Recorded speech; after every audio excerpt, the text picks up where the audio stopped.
Hey folks, Quilly18 here, and welcome to another video for Europa Universalis IV. We are continuing our Tour du Monde, and we're actually backtracking ever so slightly, because I forgot to cover Byzantium. I had meant to include them as part of my Ottomans video, but they slipped my mind when I was doing it, so I apologize, and a lot of people are really curious about them, so we're going to take a good hard look at Byzantium, which starts with only 3 provinces in this time period, and is ripe to be smooshed.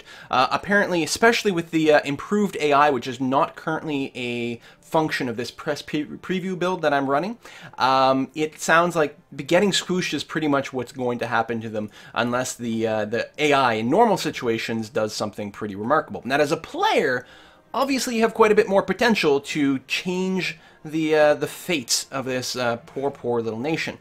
So you start with Constantinople over here, which is a very wealthy province. 14 base tax value is a incredible amount of money, absolutely ridiculous.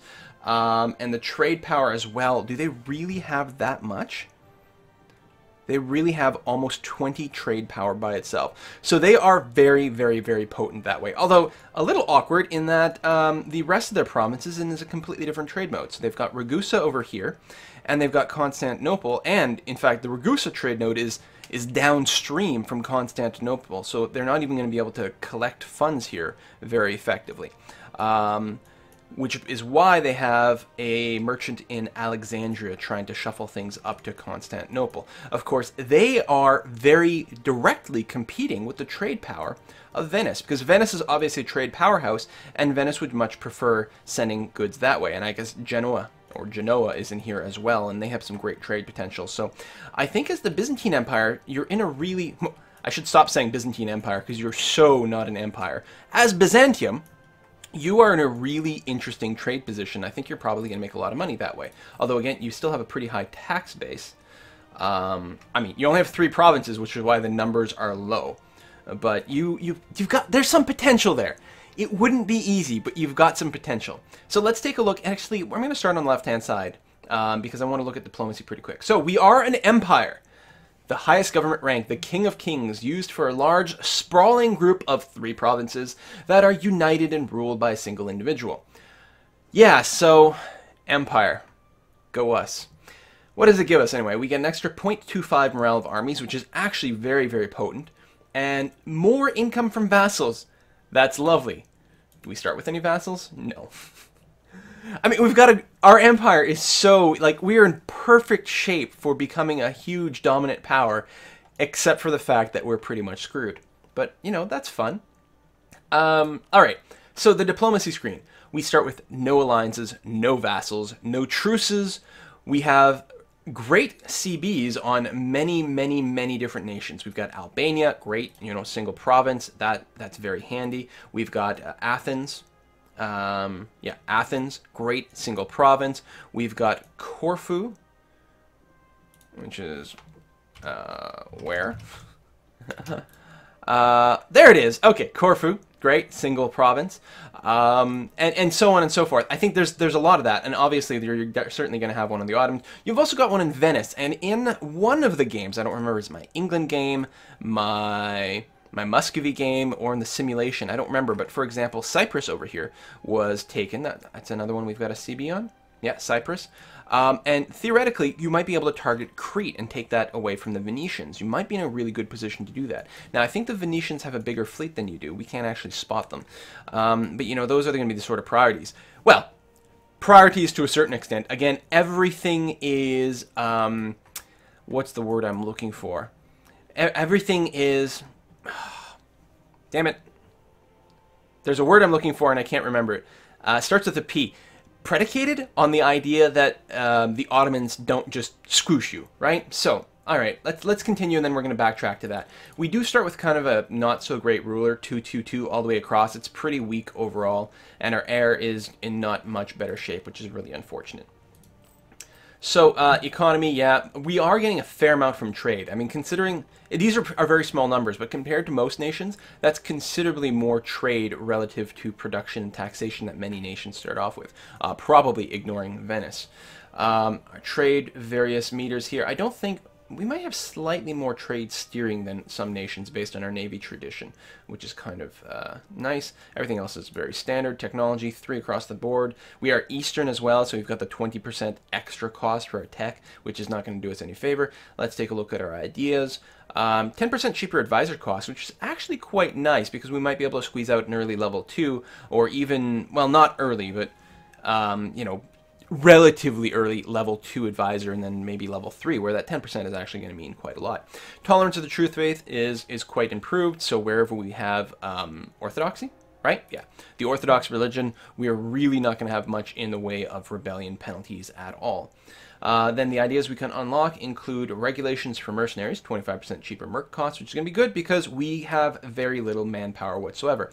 Ideally, we have a whole lot of money, which doesn't seem to be the case yet, but if we're going to get anything going, it's going to be by making some money via trade and then using that to fund mercenaries. Repopulation of the countryside, more production efficiency, more national manpower. The national manpower modifier will really come into play later when we've actually got a decent base manpower from, you know, conquering the Ottomans, obviously. Start administrative reform, 10% more national tax modifier. Delegated power, 10% cheaper stability. Byzantine merchant class, which is 10% more global trade power. At this point, we're quite late in the game, remember that. The new imperial army, 10% discipline. Restore the ecumenical patriarch, 3% stronger missionary strength, which will actually be quite handy because assuming you do, you are able to roll back the Ottomans at any point. Well, first of all, everything down here, if I am remembering correctly, everything down here will be Sunni. Now, everything up here is currently Orthodox, but I bet you a lot of it's going to get converted. So by the time you grab that back, you're going to have to do a lot of missionary work. And once you complete all your national ideas, you will get +2 a yearly prestige as well. Missions. Improve our prestige, all right. I mean, that's a little tricky because you can accept it. The reward is nice. An extra free stability, that's stupendous. But it's not like you can just push a button to receive prestige. It means you're going to have to go to war in practice to really get that back. Especially with all these uncontested cores, it's going to be hard for you to keep any prestige whatsoever. Luckily, it's not asking for 100, it just wants 50. And being able to get a free stability is really, really nice. So hopefully we can get a few of these missions. That would be quite handy. Remove Athens from the map, I think, is a great candidate for a first mission. You're already in a great position for attacking Athens. You've already got a core on it and everything. This sort of mission would often just give you a claim on a province, but you've already got a core, which is in a much stronger position. You can get 5 extra prestige for free, which is nice, although it's only going to last you about a year, given your current setup. Still, it's really the obvious thing. Oh, you've also got a mission to reclaim Athens. You could grab either one of these. Oh, this one down here is much better, 10 prestige. So this is actually to destroy Athens. Well, annex it and remove it from the map. Yeah, just get rid of the nation of Athens here. And this is specifically to reclaim your core. Must be limited to non-unlawful occupiers. Yeah. So, owned by. So, the actual reward for doing either one of them, or, sorry, the criteria for doing either one of them is identical, but you can actually get more prestige by doing this sort of reclaimy type of bit, which is nice. Let's reestablish the theme. Theme? Yeah. I didn't know if that was an M or an R and N with really bad kerning. Owns lots of things. Okay, this is us getting back all of our Greekish territory, I think. There's a few more. Where's Hamid? Down there. Oh god. Okay, so quite a lot of it. And the reward is renaming everything, which is really damn cool. And 25% more manpower until the end of the game, which is fantastic. But that, I mean, that's your end game right there. That's A, survive, B, somehow beat the Ottomans. What? It's gonna be tricky. So we start with a 0 stability, and as often, increasing your stability is very, very high priority. It'll give you a lot more tax money, reduce rebellions. That being said, well, what else are you going to spend your admin power early on? Yeah, okay, I mean, tech is always good, but you're not at a loss for cores, so you're not going to have to worry about that. You're not going to have to manage your overextension. So, no, you're going to be spending a lot of your admin power early on stability, so that's fine. Religion, obviously, we're Orthodox. Talked about the patriarch authority in my Muscovy video. Basically, at the top end, it gives you less rebellion and more manpower. At the low end, it gives you more tax income, as opposed to diverting tax income to to the church. Wow, that is a really high tolerance for orthodoxy. Holy cow. And they don't mind Catholics all that much. And frankly, that's not even a huge negative number for the Sunni. Our legitimacy apparently gives us a +1 tolerance to all different types of religious groups. So if we can keep that up high, that'll be pretty nice. And then finally, our military screen. Now our force limit is only 8, which is pathetic and terrible. This starting land morale is not very good, if I recall correctly either. It doesn't hurt that it doesn't help that our prestige is so damn low. That is really unfortunate. Again, you can go over this force limit. You know, there's nothing stopping you except that your maintenance goes up dramatically. And again, mercenaries count as part of your force limit, so you can't bypass that. Our fleet is 14 as our force limit, which actually isn't terrible. Now, it's not going to let us outnumber the ships of the Ottomans, which is really too bad because that's going to be one of the priorities. But we're not going to be fighting the Ottomans that quickly. And on the flip side, it's more than enough ships to blockade the crap out of Athens, to probably blockade the crap out of Cyprus. So that is not so terrible, and I wouldn't prioritize building any more of them, that's for sure. Let's take a look at Athens very quickly to see what their political situation is. Independence guaranteed by Venice, which is a little scary. That being said, Austria tends to declare on Venice quite early, or Venice gets involved in its own wars in some fashion. So there's a good chance that Venice will be a little too busy to interrupt our particular skirmishes over here. Curious about Cyprus as well. Excuse me, there's something caught in my throat here.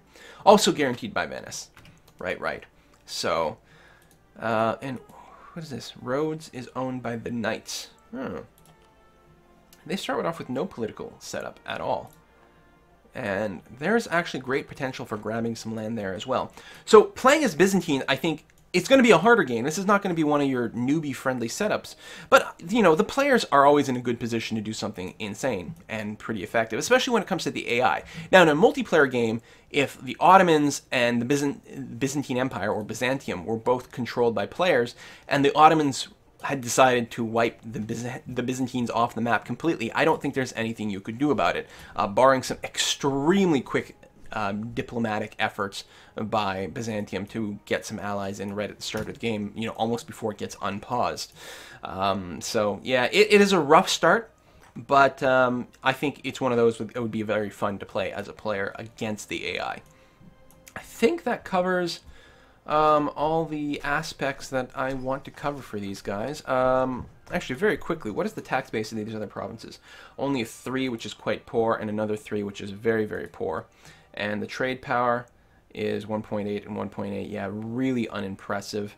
1.8 from Athens as well. It does have a slightly higher tax base. Crete, 2.2 trade power and a 5 tax base. And Cyprus is only 1.8 trade power, but does have an 8 tax base. So there's possibility of improving your income fairly notably that way. So yeah, that is the end of our look at the Ottomans. See you next time, folks. Bye-bye.